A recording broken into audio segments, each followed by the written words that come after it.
ടെസ്റ്റുകളെല്ലാം നടന്നു. ടെസ്റ്റുകൾ നടക്കുമ്പോഴും എന്ത് കാരണം കൊണ്ടാ വീഴുന്നേന്നോ ഒന്നും അറിയാൻ പറ്റില്ല, ഒന്നും അറിയുന്നില്ല. ഇവളുടെ കയ്യുടെ ഇവിടുത്തെ ഞരമ്പ് പൊട്ടും, മൂക്കിൻ്റെത്, കണ്ണിൻ്റെത്, വയറിന്റെ ഭാഗത്തേത്. ഇന്നിപ്പം ഞരമ്പ് പൊട്ടും എന്നുണ്ടെങ്കിൽ അതിനൊരു 2 ദിവസം മുന്നേ നല്ല പെയിൻ തുടങ്ങും. അപ്പം നമ്മൾ ഓർത്തോണം, പെയിൻ തുടങ്ങിയിട്ട് ഈ ദേഹത്തെ ഈ ഞരമ്പുകളെല്ലാം വീർത്തു വരും. ആ വീർത്ത് വരുന്ന ഭാഗം എവിടെയാ പൊട്ടുന്നത് നമുക്ക് അന്നേരം ഉറപ്പിക്കാൻ പറ്റില്ല. ഈ നല്ല ബ്ലീഡിങ് വരുന്ന സമയത്താണെങ്കിൽ ചിലപ്പോൾ നമുക്ക് പറയാൻ പറ്റില്ല എത്ര ഇത്. ചിലപ്പോൾ ഡ്രസ്സ് എല്ലാം അങ്ങ് അഴുക്കാവും. അന്നേരം പിന്നെ തന്നെത്താനങ്ങ് 10-14-15 പാടോളം ഒരു ദിവസം. ഇന്ത്യയിലെ തന്നെ അപൂർവ രോഗം പിടിപെട്ട ഒരു കുട്ടി.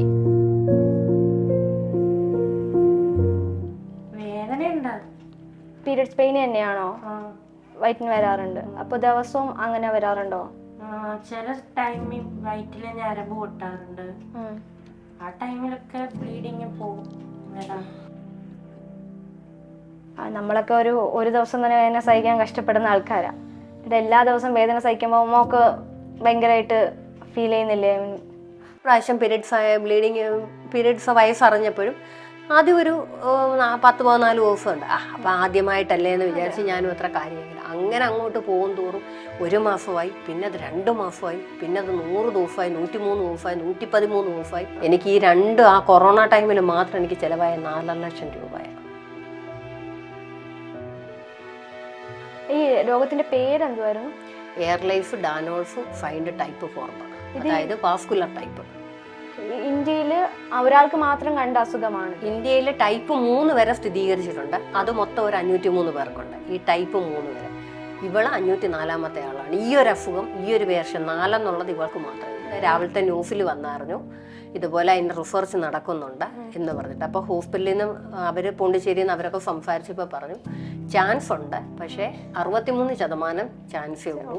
കുഞ്ഞ് ഇതുവരെ അവരാരിലും അത് പരീക്ഷിച്ചിട്ടില്ല. നേരെ നമ്മളങ്ങ് പോണ്ടിച്ചേരിക്ക് കൊണ്ടുപോവുക ചെയ്തു. ഒരു ആംബുലൻസ് പോണ്ടിച്ചേരി പോയി വരണമെങ്കിൽ 37,000 രൂപയാണ്. കാറായാലും അതുപോലെ തന്നെ. കാറൊന്നും ആരും വെറുതെ തരില്ലല്ലോ. പത്തനംതിട്ട കളക്ടർ ദിവ്യ മേഡത്തിന് 2022 ഞാൻ എൻ്റെ കുഞ്ഞിൻ്റെ ഫയലും എല്ലാം കൂടെ കൊണ്ട് കൊടുത്ത് മേഡം തന്നെ മുഖ്യമന്ത്രിയുടെ അതിൻ്റെ ഫയലായി പേപ്പർ അയക്കുകയും ആ പേപ്പർ അയച്ചിട്ട് ഇന്ന് വരെ അതിനൊരു മറുപടി എന്ന് പറഞ്ഞാൽ 2024 12-ാം മാസം ആയിരിക്കും ഒരു മറുപടി, ഒരു ലെറ്റർ എഴുതുന്നത്. എല്ലാവർക്കും നമസ്കാരം. ഇന്ത്യയിലെ തന്നെ അപൂർവ രോഗം പിടിപെട്ട ഒരു കുട്ടി, ഒരുപാട് ദുരിതം അനുഭവിക്കുന്ന ഒരു കുടുംബവും, ആ കുടുംബത്തിന് മുന്നിലാണ് ഞാൻ ഇന്ന് ഇരിക്കുന്നത്. അമ്മേ, മോളെ, എന്താ പറയേണ്ടതെന്ന് എനിക്കറിയില്ല. ശരിക്കും എന്താണ് അസുഖം, എങ്ങനെയാണ് അസുഖം വന്നത്? സംസാരിക്കുക. എന്തോ ഞാൻ 5-ാം ക്ലാസ്സിൽ പഠിക്കുന്ന ടൈമില് സ്കൂളില് നടന്നു പോകാൻ തുടങ്ങി. പോയി കഴിയുമ്പം പോകുന്ന വഴിക്ക് വീഴുമായിരുന്നു. അങ്ങനെ ഒരു ദിവസം സ്കൂളിൽ പോയ ടൈമിൽ കൂട്ടുകാരോടെ കളിച്ചുകൊണ്ടിരുന്ന ടൈമില് ഊഞ്ഞാലേന്ന് വീണ് ഞാൻ കുഴപ്പമില്ല, ഊഞ്ഞാലിൻ്റെ അടിയിലാണ് വീണ്. റൗണ്ട് ഊഞ്ഞാലായിരുന്നു. ഊഞ്ഞാലിൻ്റെ അടിയിൽ വീണു. അവിടുന്ന് കൂട്ടുകാരെടുത്ത് ക്ലാസ്സിൽ കൊണ്ട് ഇരുത്തി കഴിഞ്ഞപ്പം ഞങ്ങളുടെ HM വന്നിട്ട് എന്നെ പിച്ചി. ബോധമുണ്ടോ നോക്കാനോ? അല്ല, വീണെന്ന് പറഞ്ഞ് മേല് വെച്ചിട്ട് ഞാൻ തിരിച്ച് വീട്ടിൽ വന്നു. വീട്ടിൽ വന്നപ്പോൾ എൻ്റെ കാലിന് നല്ല വേദന ഒക്കെ ഉണ്ടായിരുന്നു. പിറ്റേ ദിവസം ഞാൻ സ്കൂളിൽ പോയില്ല. അതിൻ്റെ പിറ്റേന്നും കാലിന് നല്ല വേദന, നിലത്ത് കുത്താൻ പറ്റുന്നില്ല. അങ്ങനെ ചെങ്ങന്നൂർ ഹോസ്പിറ്റലിൽ പോയി. അവിടെ പോയപ്പോൾ ഡോക്ടറിനെ കാണിച്ചു. ഡോക്ടർ പറഞ്ഞു കാല് വീണതിന് ചതവുണ്ടായിട്ടുണ്ട്, വേറെ കുഴപ്പമൊന്നുമില്ല, കുറച്ച് ദിവസം റെസ്റ്റ് എടുക്കുക എന്ന് പറഞ്ഞു. അങ്ങനെ കുറച്ച് ദിവസം വീട്ടിൽ ഇരുന്ന് റെസ്റ്റ് എടുത്തിട്ട് വീണ്ടും സ്കൂളിൽ പോകാൻ തുടങ്ങി. നീര് കുറഞ്ഞു അപ്പോഴത്തേക്ക്? നീരും കുറഞ്ഞു, വേദനയും കുറഞ്ഞു. എല്ലാം കഴിഞ്ഞ് 5 ദിവസമൊക്കെ കഴിഞ്ഞപ്പോൾ സ്കൂളിൽ പോയി കഴിഞ്ഞിട്ട് 2 ദിവസം കഴിഞ്ഞപ്പോൾ വീണ്ടും വീണ് അതുപോലെ തന്നെ കാലിന് വേദനയും നീരും ഒക്കെ വെച്ച് അവിടെ പിന്നെ ചെങ്ങന്നൂർ ഹോസ്പിറ്റലിൽ കൊണ്ടുപോയി കഴിഞ്ഞപ്പോൾ അവിടെ വന്നൊരു ലേഡി മേഡമായിരുന്നു. മേഡം പറഞ്ഞു എക്സ്റേ എടുക്കാൻ പറഞ്ഞു. അങ്ങനെ എക്സ്റേ എടുത്തു. അപ്പോൾ മേഡം പറഞ്ഞു നമുക്ക് ബ്ലഡ് കൂടെ ടെസ്റ്റ് ചെയ്യാമെന്ന് പറഞ്ഞു. അങ്ങനെ ബ്ലഡ് ടെസ്റ്റ് ചെയ്ത് കഴിഞ്ഞിട്ട് പിറ്റേന്ന് രാവിലെ വരാൻ പറഞ്ഞു. അപ്പോഴത്തേനും ബ്ലഡ് റിസൾട്ട് ആവത്തുള്ളൂ എന്ന് പറഞ്ഞു. പിറ്റേന്ന് രാവിലെ ചെന്നപ്പോൾ ഡോക്ടർ പറഞ്ഞു നേരെ കോട്ടയം മെഡിക്കൽ കോളേജിലേക്ക് കൊണ്ടുപോയിക്കോളാൻ പറഞ്ഞു. അങ്ങനെ അച്ഛനന്ന് നാട്ടിലില്ല. അച്ഛനന്ന് വണ്ടി ഓടിക്കുന്ന ടൈമായിരുന്നു. അങ്ങനെ പിറ്റേന്ന് കോട്ടയം മെഡിക്കൽ കോളേജിൽ പോയി. അച്ഛൻ രാവിലെ എത്തി. കോട്ടയത്ത് മെഡിക്കൽ കോളേജിൽ പോയി. അവർ പറഞ്ഞു അവിടെ അഡ്മിറ്റ് ആവണം, ടെസ്റ്റുകൾ നടത്തണം എന്നൊക്കെ പറഞ്ഞ്. അപ്പം അന്ന് ഞായറാഴ്ചയായിരുന്നു. അപ്പം ഡോക്ടർ പറഞ്ഞു തിങ്കളാഴ്ച വന്ന് അഡ്മിറ്റ് ആയാൽ മതി എന്ന് പറഞ്ഞു. അങ്ങനെ തിങ്കളാഴ്ച രാവിലെ പോയി അവിടെ അഡ്മിറ്റായി. ടെസ്റ്റുകളെല്ലാം നടന്നു. ടെസ്റ്റുകൾ നടക്കുമ്പോഴും എന്ത് കാരണം കൊണ്ടാണ് വീഴുന്നതെന്നോ ഒന്നും അറിയാൻ പറ്റില്ല, ഒന്നും അറിയുന്നില്ല. അത് കഴിഞ്ഞ് പിന്നെ സർജറി ചെയ്യണമെന്ന് പറഞ്ഞു കാലിന്. അവിടുന്ന് നേരെ കോട്ടയം മെഡിക്കൽ കോളേജിൽ പോയി അഡ്മിറ്റായി. അപ്പോഴും എല്ലാരും വിചാരിച്ച കാലിന്റെ പ്രശ്നമാണെന്നാണ്. കാലില് ഒരു പൂപ്പല് പോലെ ഉണ്ടായിരുന്നു. അപ്പൊ അതുകൊണ്ട് സംഭവിക്കുന്നതാന്ന് വിചാരിച്ച് സർജറി ചെയ്തു. സർജറി ചെയ്ത് കഴിഞ്ഞിട്ട് അതിന്റെ റിസൾട്ട് വരാൻ കാത്തിരുന്നു. റിസൾട്ട് വന്നപ്പോ ബോൺ ഓസിഫൈവിൻ ഫൈബ്രോമ എന്നാണ്, ബോൺമാരോ എന്ന് പറഞ്ഞാണ് വന്നത്. അത് കഴിഞ്ഞിട്ട് അത് കാലിന് പിടിപെടുന്ന അസുഖമാണോ? അത് ക്യാൻസറിന്റെ വേറൊരു വകഭേദം എന്നാണ് അവരന്ന് പറഞ്ഞത് നമ്മളോട്. പക്ഷെ സത്യത്തിൽ അത് ക്യാൻസർ അല്ലായിരുന്നു, അവർക്ക് ക്യാൻസറേ ഇല്ലായിരുന്നു. പക്ഷേ പറഞ്ഞത് ക്യാൻസറിന്റെ ഒരു ഇതാണ് ബോൺ മാരോ എന്നാണ് നമ്മളോട് പറഞ്ഞത്. അങ്ങനെയാണ് ബോൺ ട്രാൻസ്പ്ലാന്റ് ചെയ്യേണ്ടി വരുമെന്ന് പറഞ്ഞു. അങ്ങനെ ഞങ്ങൾ ഒത്തിരി ഡോക്ടർ RCCയിലും അവിടെ ഇവിടെ ഇല്ല. അപ്പൊ അവർക്കും ഈ ഒരു ഇതിൽ നിന്ന് എന്താണെന്ന് മനസ്സിലാവുന്നില്ല. അങ്ങനെ ഞങ്ങൾ PV ഗംഗാരൻ സാറിനെ കണ്ടു. അപ്പോൾ സാറും പറഞ്ഞ് എനിക്ക് കണ്ടിട്ട് ഇത് ക്യാൻസർ ആണെന്നൊന്നും തോന്നുന്നില്ല, എന്തായാലും ഒരു ഇതുകൂടെ നോക്കാമെന്ന് പറഞ്ഞു. ആദ്യം നമ്മൾ അഡ്മിറ്റ് ആയെന്ന് പറഞ്ഞാൽ മെഡിക്കൽ കോളേജിലല്ല, മെഡിക്കൽ കോളേജിലേക്ക് റെഫർ ചെയ്തെങ്കിലും ഞങ്ങൾ ആദ്യം കൊണ്ടുപോകുന്നത് കുട്ടികളുടെ ഹോസ്പിറ്റലിലേക്ക്. അവിടെ സബിത മേഡം ആയിരുന്നു. നമ്മളവിടെ ശനിയാഴ്ച ദിവസം കാലത്ത് ചെന്നു. അപ്പോൾ അഡ്മിറ്റ് ആവാൻ പറഞ്ഞു. അപ്പോൾ ഞങ്ങൾ പറഞ്ഞു ഇപ്പം അഡ്മിറ്റ് ആവാനുള്ള തയ്യാറെടുപ്പിലല്ല വന്നത്, എന്തായാലും ഇന്ന് ഞങ്ങൾ അഡ്മിറ്റ് ആയാൽ നാളെ ശനി ഞായറാഴ്ച ടെസ്റ്റും കാര്യങ്ങളൊന്നും നടക്കില്ല, ഞങ്ങൾ പോയിട്ട് തിങ്കളാഴ്ച കാലത്ത് വന്ന് അഡ്മിറ്റ് ആയി. അപ്പോൾ അവർ പറഞ്ഞു നിങ്ങൾ എഴുതി വെച്ചിട്ട് പോകാൻ പറഞ്ഞു. അങ്ങനെ ഞങ്ങൾ അവിടെ എഴുതി വെച്ചു തിങ്കളാഴ്ച കാലത്ത് 8 മണിക്ക് വന്ന് അഡ്മിറ്റ് ആയിക്കോളാം എന്ന് പറഞ്ഞു. അങ്ങനെ പോയി അഡ്മിറ്റായി. ഒരു സ്കൂൾ തുറന്ന് ഒരാഴ്ചയായുള്ളൂ. ആ ജൂൺ മാസത്തിൽ അഡ്മിറ്റായി. ഏകദേശം ഓഗസ്റ്റ് വരെയോളം ഞങ്ങളവിടെ അഡ്മിറ്റായി. അവിടുന്ന് ടെസ്റ്റുകളെല്ലാം കഴിഞ്ഞ് സർജറി നിശ്ചയിച്ചു. വീണ്ടും മെഡിക്കൽ കോളേജിൽ വന്നു. അവിടെ വന്ന് സർജറിക്ക് ഡേറ്റ് എടുത്തു. 2 പ്രാവശ്യം മാറ്റി വെച്ചു. അപ്പോൾ ഞങ്ങൾ വിചാരിച്ചു ഇനിയും എന്തുകൊണ്ടാണ് മാറ്റി വെക്കുന്നതെന്ന് ചോദിച്ചു. അപ്പോൾ ഇവൾ ചൊറിഞ്ഞപ്പോഴത്തെ കാലിൻ്റെ അടിയിൽ ഒരു നീല കളറ് വീണു. അതുകൊണ്ട് അവർ സർജറി റിസൾട്ട് വരുമ്പോഴാണ് ഇങ്ങനെ ബോൺമാരോ എന്ന് പറഞ്ഞ് പിന്നെ അങ്ങനെ ടെസ്റ്റുകളെല്ലാം നടന്നു. പക്ഷേ 9 മാസമായിട്ടും കാല് നിലത്ത് കുത്താൻ പറ്റുന്നില്ല. വേദനയാണ്, എഴുന്നേറ്റ് ബാലൻസ് ചെയ്ത് നിൽക്കാൻ പറ്റുന്നില്ല. അപ്പോഴത്തേക്കിന് വീണു പോവുക. അങ്ങനായി ആർക്കും ഒന്നും പറ്റില്ല. ആ സമയത്താണ് ഇവള് വയസ്സറിയുന്നത്. വയസ്സറിഞ്ഞു കഴിഞ്ഞപ്പോഴാണ് ഈ ബ്ലീഡിങ്ങിന്റെ പ്രശ്നം നമ്മൾ ശ്രദ്ധിക്കാൻ തുടങ്ങി. അതുവരെ നമുക്കറിയില്ല. ഇവള് വീഴുന്നെങ്കിലും ബ്ലഡ് പോകുമ്പോഴും നമ്മളാ ഒന്നിൽ അത് മുറുക്കി കെട്ടി വെക്കുവോ എന്തെങ്കിലും ചെയ്യും. ഈ ഫസ്റ്റ് പീരിയഡ്സ് ആയപ്പോഴും കുറച്ച് 5 ദിവസം 6 ദിവസം ആലോചിക്കുന്നില്ല. ആദ്യത്തെ പ്രാവശ്യം പീരിയഡ്സ് വയസ്സറിഞ്ഞപ്പോഴും ആദ്യം ഒരു 10-14 ദിവസമുണ്ട്. അപ്പം ആദ്യമായിട്ടല്ലേ എന്ന് വിചാരിച്ച് ഞാനും അത്ര കാര്യമാക്കില്ല. അങ്ങനെ അങ്ങോട്ട് പോകും തോറും 1 മാസമായി, പിന്നെ അത് 2 മാസമായി, പിന്നെ അത് 100 ദിവസമായി, 103 ദിവസമായി, 113 ദിവസമായി. ഞാൻ ഡേറ്റ് എല്ലാം ആ ഒരു സമയം മൊത്തം ഞാനൊരു ബുക്ക് എടുത്തിട്ട് ഹോസ്പിറ്റലിൽ കണ്ടപ്പോൾ ഡോക്ടർ പറഞ്ഞു ആ സമയം എഴുതി വെക്കണം ദിവസങ്ങൾ. അങ്ങനായിട്ട് ഒരു നിവർത്തിയില്ല. അവസാനം ഞങ്ങൾ വീണ്ടും കോട്ടയത്തിന് പോയി. അവിടെ ചെന്നപ്പോൾ പറഞ്ഞു അവിടെ റെമറ്റോളജിസ്റ്റ് ഇല്ല, നിങ്ങൾ നേരെ ഒരു കാര്യം ചെയ്യ് തിരുവനന്തപുരത്തിന് കൊണ്ടുപോകാൻ പറഞ്ഞു. അവിടുന്ന് ഞാൻ ഇവിടെ വന്നിട്ട് ചെങ്ങന്നൂരിൽ ഏതേന്ന് പറഞ്ഞൊരു മേഡം ഉണ്ട്, ഗൈനക്കോളജിസ്റ്റ്, നല്ല മിടുക്കി ഒരു ഡോക്ടർ. പുള്ളിക്കാരി എനിക്ക് പേഴ്സണലായിട്ട് അറിയാം. ഞാൻ മേഡത്തിനെ ചെന്ന് കണ്ടപ്പോൾ മേഡം എന്നോട് പറഞ്ഞു നമുക്കൊന്ന് ട്രൈ ചെയ്ത് നോക്കാമെന്ന് പറഞ്ഞു. അങ്ങനെ പ്രൊജസ്ട്രോൺ ടാബ്ലറ്റ് സ്റ്റാർട്ട് ചെയ്തു. 2 വർഷം ഞാൻ പ്രൊജസ്ട്രോൺ ടാബ്ലറ്റ് കൊടുത്തു. ഡോക്ടർ പറയുന്നുണ്ട് ഇത് കൊടുക്കുന്നത് ശരീരത്തിന് ദോഷമാണ്, പക്ഷെ നിവർത്തിയില്ല. അത് കൊടുത്തിട്ട് ഒരു രക്ഷയില്ല. അങ്ങനെ ഈ കൊറോണ ടൈം സമയത്ത് നമ്മൾ തിരുവനന്തപുരം മെഡിക്കൽ കോളേജിലെ ഡോക്ടറെ വീട്ടിൽ പോയി കണ്ടു, ആർപ്പൂക്കര കോട്ടയത്ത്. ഇവിടുന്ന് കാറ് വിളിച്ച്, കാലെപ്പോഴും നിലത്ത് കുത്തുന്നില്ല, അച്ഛൻ കോരിയെടുത്താണ് കൊണ്ടുപോകുന്നത്. ഈ കയറ്റമെല്ലാം കയറിയെടുത്ത് വണ്ടിയിലാക്കി അവിടുന്ന് കൊണ്ടുപോയി നമ്മളവിടെ കൊണ്ടുപോയി. അങ്ങനെയാണ് ഇവിടെ കൊണ്ടുപോയിക്കൊണ്ടിരിക്കുന്നത്. അവിടെ ചെന്ന് ഡോക്ടർ പറഞ്ഞു നിങ്ങൾ തിരുവനന്തപുരത്ത് ഒന്ന് അഡ്മിറ്റ് ആകാൻ പറഞ്ഞു. ആ സമയത്ത് ഞങ്ങൾ തിരുവനന്തപുരത്ത് പിന്നെ പോയി. കൊറോണയല്ലേ, ഹോസ്പിറ്റലിൽ നിൽക്കാൻ പറ്റത്തില്ലല്ലോ. വെളിയിൽ പുറത്ത് റൂം എടുത്ത് ഇവർ പറയുന്ന ടെസ്റ്റുകളെല്ലാം ചെയ്ത് 22 ദിവസം ഞങ്ങൾ പുറത്ത് റൂം എടുത്ത് താമസിച്ചു മെഡിക്കൽ കോളേജിൻ്റെ ഫ്രണ്ടിൽ. എന്നിട്ടെല്ലാം കഴിഞ്ഞ് ഇവിടെ വന്നപ്പോഴും അവർ പറഞ്ഞു ഞങ്ങൾക്ക് അറിയില്ല, എന്താണെന്ന് പറയാൻ പറ്റില്ല. ഓരോ പ്രാവശ്യം ഡോക്ടറെ കാണാൻ ചെല്ലുമ്പോഴും ഡോക്ടർ പറയും വീട്ടിലോട്ടൊന്ന് വരണേ, കോട്ടയത്തോട്ടൊന്ന് വരണേന്ന്. അപ്പോൾ ഈ ബ്ലീഡിങ്ങിന്റെ കാര്യം എന്താണെന്ന് ആർക്കും മനസ്സിലാവുന്നില്ല. എന്തിനാ നമ്മൾ ഡോക്ടർക്ക് പൈസ കൊടുക്കാനാ കോട്ടയത്തിൽ എല്ലാം പറയുന്നത്. എല്ലാ മാസവും കൊടുക്കാനുള്ളത് അങ്ങേർക്ക് വീട്ടിൽ കൊണ്ട് കൊടുക്കുന്നുണ്ട്. എനിക്ക് ഈ ആ കൊറോണ ടൈമിൽ മാത്രം എനിക്ക് ചിലവായ 4 ലക്ഷം രൂപയാണ്.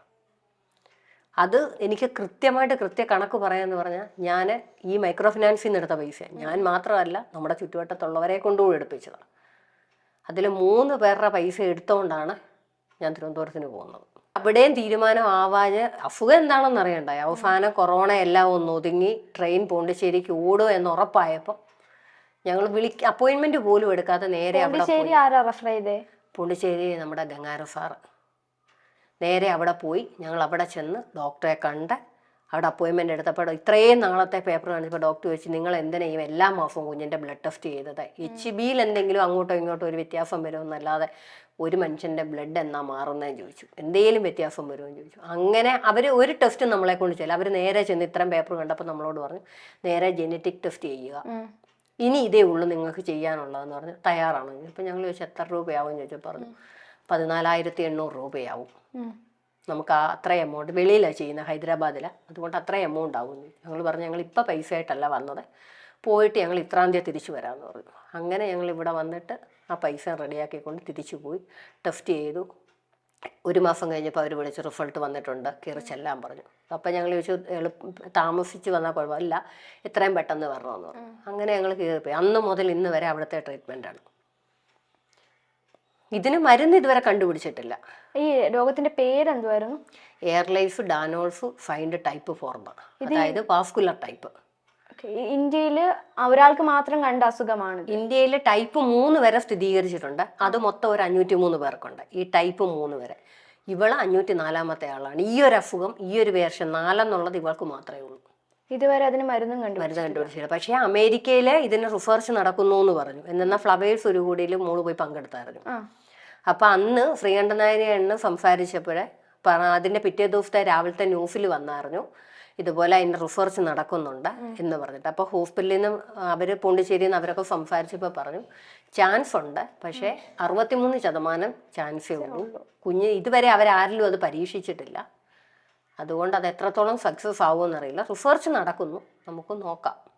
അപ്പോഴും ഇതിനെ പ്രതിരോധിക്കാനായിട്ട് മരുന്നുകൾ മോള് കഴിക്കുന്നുണ്ടോ? പ്രതിരോധിക്കാൻ ഒരു മരുന്നും കഴിക്കുന്നില്ല. ഇതുമായിട്ട് ബന്ധപ്പെട്ട് അവൾക്ക് സ്കിന്നിന് പ്രശ്നമുണ്ട്, കാലിന് ബലക്കുറവുണ്ട്, കാലിന് 3 ബെൻഡാണ് ഉള്ളത്, വളവുണ്ട്. അപ്പം അങ്ങനെയൊക്കെയുള്ള ഈ പെയിന്, അങ്ങനെയുള്ള പിന്നെ ഗൈനക്കോളജി, സ്കിന്ന്, അങ്ങനെ എല്ലാ ഡിപ്പാർട്ട്മെൻറ്റും അവർ കൊടുക്കുന്നത്. പിന്നെ ഇപ്പോൾ ഒരു 2 വർഷമായിട്ട് സൈക്കാട്രി മെഡിസിൻ സ്റ്റാർട്ട് ചെയ്തിട്ടുണ്ട്.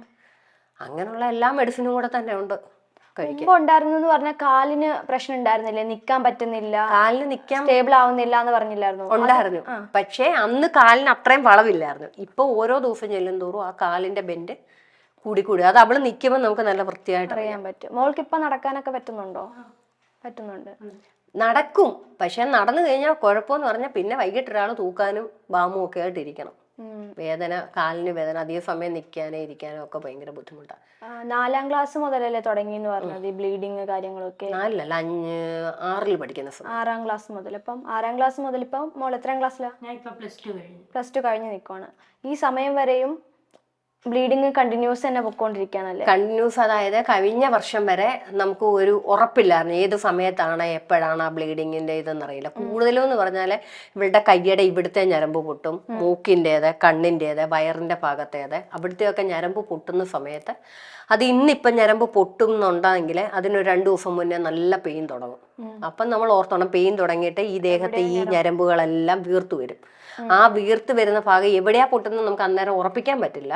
പിന്നെ അതങ്ങ് കരിനീല കളറാവും. കരിനീല കളറാവും, പൊട്ടുന്നിടത്ത് നല്ല കരിനീല കളറാവും. അപ്പോൾ ഉറപ്പിച്ചോണം അത് പൊട്ടിയിട്ടുണ്ട്. അപ്പം നമുക്കറിയാം. എന്നിട്ട് അത് വയറിൽ വന്ന് ഫില്ലായി കഴിയുന്നുണ്ടെയാണ് ഈ ബ്ലീഡിങ് പോലെ. അല്ലാതെ നമുക്ക് ഇഞ്ചക്ഷൻ ചെയ്തോ കുത്തിയെടുത്തോ ഒന്നും നമുക്ക് ചെയ്യാൻ പറ്റില്ല. ഇവക്ക് ആൻറ്റിബയോട്ടിക്കുകൾ കൊടുക്കാൻ പറ്റില്ല, ഇഞ്ചക്ഷൻസ് പാടില്ല, സർജറി പാടില്ല, കയ്യെ കാല ഒടിയാൻ പാടില്ല, പ്ലാസ്റ്റർ ഒന്നും ഇടാൻ പറ്റില്ല. അപ്പോൾ കൈ മുറിഞ്ഞ 2 ലെയർ സ്റ്റിച്ച് ഇട്ടോളാനാണ് ഡോക്ടർ പറഞ്ഞിരിക്കുന്നത്. അത് കഴിഞ്ഞ് ഒന്ന് ശാന്തമായി എന്ന് കാണുമ്പോൾ നേരെ നമ്മളങ്ങ് പോണ്ടിച്ചേരിക്ക് കൊണ്ടുപോവുക ചെയ്യും. ഒരു ആംബുലൻസ് പോണ്ടിച്ചേരി പോയി വരണമെങ്കിൽ 37,000 രൂപയാണ്. കാറായാലും അതുപോലെ തന്നെ. കാറൊന്നും ആരും വെറുതെ തരില്ലല്ലോ.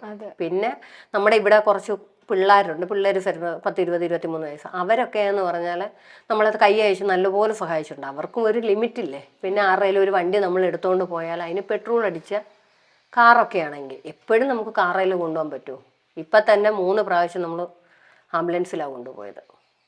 ഇപ്പം ഇതെങ്ങനെ മാസത്തിൽ ഹോസ്പിറ്റലിൽ പോകണോ? എല്ലാ മാസവും ഹോസ്പിറ്റലിൽ പോകണം. ഇപ്പോൾ ഹോസ്പിറ്റലിൽ പോകുന്നതിന് ഒരു ചിലവില്ലേ? ഹോസ്പിറ്റലിലാവുന്ന ചിലവ്. അപ്പം മാസം മോൾക്ക് മാത്രമായിട്ട് എത്ര രൂപ ചിലവാകും? അതൊരിക്കലും നമുക്കൊരു കറക്റ്റ് കാൽക്കുലേഷൻ പറയാൻ പറ്റില്ല. നമ്മുടെ അന്നേരത്തെ സമയം സാഹചര്യം പോലെയാണ്. ഇപ്പം ഈ വർഷം ഇപ്പം ജൂൺ, ജൂലൈ, ഓഗസ്റ്റ് ഈ 3 മാസം കൊണ്ട് കഴിഞ്ഞ വർഷം എന്തെല്ലാം ടെസ്റ്റുകളാണോ അവർക്ക് ചെയ്തത് ആ ടെസ്റ്റ് എല്ലാം ഈ 3 മാസം കൊണ്ട് നമ്മൾ കംപ്ലീറ്റ് ചെയ്യണം. വർഷാവർഷം അവർക്ക് ചെയ്യുന്ന ടെസ്റ്റുകളെല്ലാം അടുത്ത വർഷം അതേ സമയത്ത് കണ്ടിന്യൂ ചെയ്തിരിക്കണമെന്ന്. അതിനൊരു മുടക്കം വരുത്താൻ പറ്റില്ല. ഇപ്പം അതിനാണ് നമ്മൾ തിങ്കളാഴ്ച പോവാൻ ഒരുങ്ങുന്നത്. അപ്പോൾ ഈ പാഡ് ഒരു ദിവസം എത്ര പാഡ് വെച്ച് മാറ്റുന്നുണ്ട്, യൂസ് ചെയ്യുന്നുണ്ട്? ഈ നല്ല ബ്ലീഡിങ് വരുന്ന സമയത്താണെങ്കിൽ ചിലപ്പോൾ നമുക്ക് പറയാൻ പറ്റില്ല എത്ര ഇത്. ചിലപ്പോൾ ഡ്രസ്സ് എല്ലാം അങ്ങ് അഴുക്കാവും. അന്നേരം പിന്നെ തന്നെത്താൻ അങ്ങ് 10, 14, 15 പാടോളം ഒരു ദിവസം. അപ്പോൾ ഇതിന് തന്നെ ഒരു നല്ല ചിലവ് വരുന്നില്ലേ പാഡിന്? ഇത് വരും. ഈ പലരും കമന്റ്സിൽ പറയുന്നുണ്ട് മെൻസ്ട്രസ് കപ്പ് യൂസ് ചെയ്യാലോ. മെൻസ്ക്രപ്പ് പറ്റില്ല. എന്നാൽ ഇവിടെ നിന്നാണെങ്കിൽ ഞാൻ വാങ്ങി ഇവിടെ ഇരിപ്പുണ്ട്, എൻ്റെ ഇരിപ്പുണ്ട് സാധനം. അപ്പോൾ ഡോക്ടർ പറഞ്ഞാൽ അത് ഉപയോഗിക്കേണ്ട. ചിലപ്പോൾ ഉള്ളിൽ മുറിവ് എന്തെങ്കിലും ഉണ്ടായി കഴിഞ്ഞാൽ കണ്ടിന്യൂ യൂസ് ബുദ്ധിമുട്ട്. അത് തന്നെയല്ല ഇവളുടെ ശരീരം നമ്മളിങ്ങനെ ഒന്ന് നുള്ളിയാൽ പോലും ബുദ്ധിമുട്ടാണ്. അതുകൊണ്ട് എന്നോട് പറഞ്ഞ ആ ഒരു കാര്യത്തെക്കുറിച്ച് നിങ്ങൾ ചിന്തിക്കുക വേണ്ട. ഞാൻ വാങ്ങിയത് ആ സാധനം വാങ്ങി വെച്ചതായിരുന്നു. അപ്പം പറഞ്ഞു ഇനിയും വേണ്ട, അത് ഉപയോഗിക്കേണ്ട, കൊടുക്കണ്ടെന്ന് പറഞ്ഞു. ഈ മോൾക്കിപ്പോൾ സാധാരണ ഒരാൾക്ക് ഒരു പെൺകുട്ടിക്ക് പീരിയഡ്സ് ആകുമ്പം കണ്ടിന്യൂസ് ഒരു 5 ദിവസം പെയിനും കാര്യങ്ങളൊക്കെ ഉണ്ടാവും. മോൾക്ക് അങ്ങനത്തെ പെയിനോ അങ്ങനെ എന്തെങ്കിലും ഉണ്ടോ? പീരിയഡ്സിന്റെ പെയിനോ? വേദന ഉണ്ടാകും. പീരിയഡ്സ് പെയിൻ തന്നെയാണോ? വയറ്റിന് വരാറുണ്ട്. അപ്പോൾ ദിവസവും അങ്ങനെ വരാറുണ്ടോ? ചില ടൈമിൽ വയറ്റിലെ ഞരമ്പ് പൊട്ടാറുണ്ട്. ആ ടൈമിലൊക്കെ ബ്ലീഡിങ് പോകും. നമ്മളൊക്കെ ഒരു ദിവസം തന്നെ വേദന സഹിക്കാൻ കഷ്ടപ്പെടുന്ന ആൾക്കാരാ. ഇത് എല്ലാ ദിവസവും വേദന സഹിക്കുമ്പോൾ മോക്ക് ഭയങ്കരമായിട്ട് ഫീൽ ചെയ്യുന്നില്ലേ? അങ്ങനെയൊന്നുമില്ല. ഇപ്പൊ +2 കഴിഞ്ഞു അല്ലേ? എന്നെ അടുത്ത കണ്ടിന്യൂസ് പഠിക്കുന്നില്ലേ? പഠിക്കുന്നുണ്ട്. എന്തിനാ പോകുന്നേ? ഞാൻ ജേർണലിസം ആൻഡ് മാസ് കമ്മ്യൂണിക്കേഷൻ. അടിപൊളി. ഞാനും ഇതെടുത്തേ. നല്ലതാ. പക്ഷേ പറയാൻ എളുപ്പമാണ്. അവളെ സംബന്ധിച്ചെന്ന് പറഞ്ഞാൽ ഞങ്ങൾ അത് പറയുന്നുണ്ട്, ഇങ്ങനെ പഠിക്കും മോനെ, ഓൺലൈൻ ക്ലാസ് വേണ്ട എന്നാണ് തീരുമാനം. പക്ഷെ ഇത്രയും ദൂരമൊക്കെ പോയി നിന്ന് പഠിക്കുക എന്ന് അടുത്തേതെങ്കിലും കോളേജ് അടുത്ത് നോക്കുന്നുണ്ട്. സമയമായില്ലേ ഇപ്പൊ നോക്കാൻ? ഇപ്പൊ എല്ലാം കൊടുത്തിട്ടുണ്ട്. കേരളയും MGയും കാലിക്കറ്റ് യൂണിവേഴ്സിറ്റിയും എല്ലാം കൊടുത്തിട്ടുണ്ട്. അടിപൊളി. അപ്പോ പിന്നെ പഠിക്കാൻ എത്രത്തോളം താല്പര്യമുണ്ടോ പഠിക്കട്ടെ. നമ്മളെ കൊണ്ട് അതല്ലേ പറ്റത്തുള്ളൂ. ഗവൺമെന്റിൽ നിന്ന് എന്തെങ്കിലും സഹായം കിട്ടും? ഗവൺമെന്റിൽ നിന്ന് നമ്മൾ മുഖ്യമന്ത്രിയുടെ ദുരിതാശ്വാസ നിധിയിൽ ഏകദേശം 1.5 ലക്ഷം രൂപയ്ക്ക് ബില്ല് കൊടുത്തതാണ്. അപ്പൊ നമുക്ക് ആകെ കിട്ടിയത് 20,000 രൂപയാണ്. 20,000 രൂപ. പിന്നെ ബാലാവകാശ കമ്മീഷൻ അവിടെ നിന്നാണെങ്കിൽ ബാലനീതി വകുപ്പിൽ നിന്ന് ഒരു 33,700 ചില്ലാനും രൂപ. ശരിക്കും ഒരു മാസത്തെ ചെലവ് പോലും ആവുന്നില്ലല്ലോ അതില്. പിന്നെ എന്നോട് പറഞ്ഞു എല്ലാ വർഷവും നിങ്ങൾ ബില്ല് ഏൽപ്പിക്കണം, ഞങ്ങളാ കഴിയുന്നത്. ഞാൻ പിന്നെ ഇതുവരെ കൊടുക്കാൻ പോയിട്ടില്ല ബില്ല്. നമ്മൾ നമ്മൾ ഈ ബില്ലെല്ലാം നുള്ളിപ്പറക്കി ഇതിന്റെ എല്ലാം കോപ്പി നമ്മൾ കയ്യിൽ സൂക്ഷിച്ചിട്ട് വേണം അവർക്ക് കൊടുക്കാൻ. നമ്മൾ ഈ കോപ്പി എടുക്കുന്നതിന് പോലും നമുക്ക് അതിൽ കൂടുതൽ എമൗണ്ട് ആവുന്നുണ്ട്. പിന്നെ നമ്മൾ ഇതും കൊണ്ട് ആലപ്പുഴ വരെ പോകണം. വേദന ഉണ്ടാവും. പിന്നെ കരിനീലിക്കും ഭയങ്കരമായിട്ട്. കരിനീലിച്ച് കുറച്ച് ദിവസത്തേക്കിനെ ആ ഭാഗം ഭയങ്കര വേദനയായിരിക്കും. പിന്നെ വേദന വന്നു കഴിഞ്ഞാൽ പിന്നെ ടാബ്ലറ്റ് എല്ലാം കഴിക്കും, ഇല്ലെങ്കിൽ ബോധം പോകും. ഈ ടാബ്ലറ്റ് കഴിക്കുമ്പോൾ വേദന നിൽക്കുവോ? കുറച്ച് തുടങ്ങുന്ന സമയത്താണെങ്കിൽ കഴിച്ചാൽ വേദന ഒന്നും നിൽക്കുകയായിരുന്നു. ഇത് വേദന തുടങ്ങിയാലൊന്നും അന്നേരം ഒന്നും പറയില്ല. അത്രയ്ക്ക് സഹിക്കാൻ വയ്യാതെ വരുമ്പോഴേ നമ്മളോട് പറയത്തുള്ളൂ. ചെറിയ വേദനയും സഹിച്ച് നിൽക്കുമല്ലേ? മേഡം, ഞങ്ങളുടെ ഒന്നാമത്തെ ആവശ്യം എന്ന് പറഞ്ഞാൽ ഞങ്ങൾക്ക് ഒരു റെയിൽവേ പാസ്സാണ്. ഞങ്ങളെല്ലാം എംപിമാരെയും കണ്ടു. നമ്മൾ എംപിമാർക്കെല്ലാം 5 എംപിമാർ നമുക്ക് ലെറ്റർ തന്നിട്ടുണ്ട്. അടൂർ പ്രകാശ്, കൊടിക്കുന്നിൽ സുരേഷ്, കേന്ദ്ര ബാലനീതി വകുപ്പിൽ നിന്ന് ഡോക്ടർ ദിവ്യ ഗുപ്ത എന്ന് പറഞ്ഞ ആ മേഡത്തിനൊക്കെ നമ്മളെ ലെറ്റർ മേടിച്ച് റെയിൽവേ മന്ത്രിക്ക് കൊടുത്തു. റെയിൽവേ മന്ത്രിക്ക് കൊടുത്തിട്ട് പോലും ഇതുവരെ അതിനൊരു അനക്കമില്ല. ഇവിടെ അടുത്ത് മന്ത്രിമാരുണ്ട്, ഇന്ന് വരെ ഒരു രാഷ്ട്രീയക്കാരും ഇന്ന് വരെ തിരിഞ്ഞു നോക്കിയിട്ടില്ല. ഒരുപാട് ഗവൺമെന്റിന്റെ പിറകെ ഒരുപാട് നടന്നു. പത്തനംതിട്ട കളക്ടർ ദിവ്യ മേഡത്തിന് 2022 ഞാൻ എൻ്റെ കുഞ്ഞിൻ്റെ ഫയലും എല്ലാം കൂടെ കൊണ്ട് കൊടുത്ത് മേഡം തന്നെ മുഖ്യമന്ത്രിയുടെ അതിൻ്റെ ഫയലായി പേപ്പർ അയക്കുകയും ആ പേപ്പർ അയച്ചിട്ട് ഇന്ന് വരെ അതിനൊരു മറുപടി എന്ന് പറഞ്ഞാൽ 2024 12-ാം മാസമായിരിക്കും ഒരു മറുപടി, ഒരു ലെറ്റർ എഴുതുന്നത്. 2022 കൊടുത്തിട്ട് 2024 തെളിവുണ്ട്. കൊടിക്കുന്നിൽ സുരേഷ് സാർ തന്നതും എല്ലാം. എന്നിട്ട് പോലും നമുക്ക് പിന്നെ മുരളീധരൻ കേന്ദ്രമന്ത്രിയായിരുന്നപ്പോൾ മുരളീധരന് നേരിട്ട് ഞാൻ ഈ കുഞ്ഞിൻ്റെ പേപ്പർ എല്ലാം കൊടുത്തു. എന്നിട്ട് അന്നും ഞാൻ പറഞ്ഞു എനിക്കൊരു റെയിൽവേ പാസ് അനുവദിച്ചു തരണം എന്ന് പറഞ്ഞു. ഇന്ന് വരെ ചെയ്തു തന്നിട്ടില്ല. വേറൊരു കാര്യമുണ്ട്, ശ്രീധരൻപിള്ള സാർ എഴുതിയേക്കുന്നത് എന്തുവാ, അന്വേഷിച്ചിട്ട് പാസ് കൊടുക്കാം നോക്കണമെന്ന്. അതല്ലോ ഇവര് നമുക്കൊരു റെയിൽവേ പാസ് അനുവദിച്ച് തരുവാണെങ്കിൽ ഒരു വയ്യാഴ്ച വരുമ്പോൾ നമ്മൾ കാറ് വിളിച്ച് കൊണ്ടുപോടാൻ നിൽക്കണ്ടല്ലോ. അതെ. നമുക്ക് ഈ 10,000-3000 രൂപ ട്രെയിനിന് മുടക്കേണ്ട സ്ഥാനത്താണ് നമ്മൾ ഈ 30,000-35,000 രൂപ കാറിന് മുടക്കേണ്ടി വരുന്നത്. ഈ 35,000 രൂപ നമ്മൾ കടം വാങ്ങിച്ച് കുഞ്ഞിനെയും കൊണ്ട് പോകുമ്പോൾ ബാക്കി ട്രീറ്റ്മെന്റിന് നമ്മൾ ഇവിടെ ചെന്ന് കാശ് കണ്ടെത്തും. ശരിക്കും അമേരിക്കയിൽ ഇങ്ങനെ ഒരു മരുന്ന് കണ്ടുപിടിക്കുന്നു എന്നല്ലേ പറഞ്ഞിട്ടുള്ളത്? അതിന്റെ നമുക്ക് അറിയില്ലല്ലോ. അന്ന് നമ്മൾ ഈ 1 കോടി പരിപാടി പങ്കെടുത്തതിന്റെ ശ്രീകണ്ഠൻ ഷോയിൽ പങ്കെടുത്തപ്പോഴാ ഇങ്ങനെ അറിഞ്ഞത്. അന്ന് പിറ്റേ ദിവസത്തെ വാർത്ത ഇത് വന്നു, അമേരിക്ക ഇതിന്റെ ട്രയൽ നടക്കുന്നു. പിന്നെ ഡോക്ടർ SS ലാൽ എന്ന് പറഞ്ഞൊരു സാർ നമ്മളെ വിളിച്ചായിരുന്നു. അന്ന് വിളിച്ചിട്ട് ഇതുപോലെ പറഞ്ഞു, റിസർച്ചും കാര്യങ്ങളും ഒക്കെ നടക്കുന്നുണ്ട്, മരുന്നിന്റെ എന്തെങ്കിലും ആയാൽ ഒന്നുകിൽ നിങ്ങളെ അറിയിക്കുമോ അല്ലെങ്കിൽ പോണ്ടിച്ചേരി ഹോസ്പിറ്റലിൽ അറിയിക്കുകയോ ചെയ്യാന്ന് പറഞ്ഞു. പിന്നെ ഇതുവരെ ആ സാറും വിളിച്ചിട്ടില്ല, നമുക്കറിയത്തുമില്ല. ഇതിനിപ്പോ എത്ര വർഷങ്ങൾ നീണ്ടുപോകും അല്ലെങ്കിൽ എത്ര നാൾ നീണ്ടുപോകും എന്ന് വല്ല ഐഡിയ എന്തെങ്കിലും പറയാൻ പറ്റില്ല. എന്തായാലും ചേട്ടാ, ഉടനെ ഇതിന് മരുന്ന് കണ്ടുപിടിക്കട്ടെ, എന്നിട്ട് മോളുടെ അസുഖം ഉടനെ തന്നെ മാറട്ടെ എന്ന് ഞാനും പ്രാർത്ഥിക്കുന്നു. മോളുടെ ഏറ്റവും വലിയ ആഗ്രഹം എന്താവണം എന്നാ? ജേർണലിസം പഠിക്കണം എന്നൊക്കെ പറഞ്ഞല്ലോ, എന്താവണം? ജേർണലിസം പഠിച്ചിട്ട് ജോലി വാങ്ങണം. ഇത് TV-യിൽ ന്യൂസ് വായിക്കാനാണോ ഇഷ്ടം? അല്ല, എനിക്ക് എഡിറ്റിംഗ്, കൊറിയോഗ്രാഫി. എഡിറ്റ് ചെയ്യുവോ? എഡിറ്റിംഗ് ഒക്കെയാണ് ഇഷ്ടം.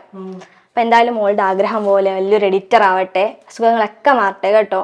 എപ്പോഴും പോസിറ്റീവായിട്ട് തന്നെ ഇരിക്കും. അച്ഛമ്മ എന്താ പറയണ്ടേന്ന് അറിയില്ല, പക്ഷെ എവിടെന്നെങ്കിലും ദൈവം കൂടെ തന്നെ ഉണ്ടല്ലോ. അപ്പോൾ എന്തായാലും ഇത് കാണുന്നവര് ഉറപ്പായിട്ട് സഹായിക്കാനുണ്ടാവും. ഒന്നുകൊണ്ടും പേടിക്കണ്ട കേട്ടോ.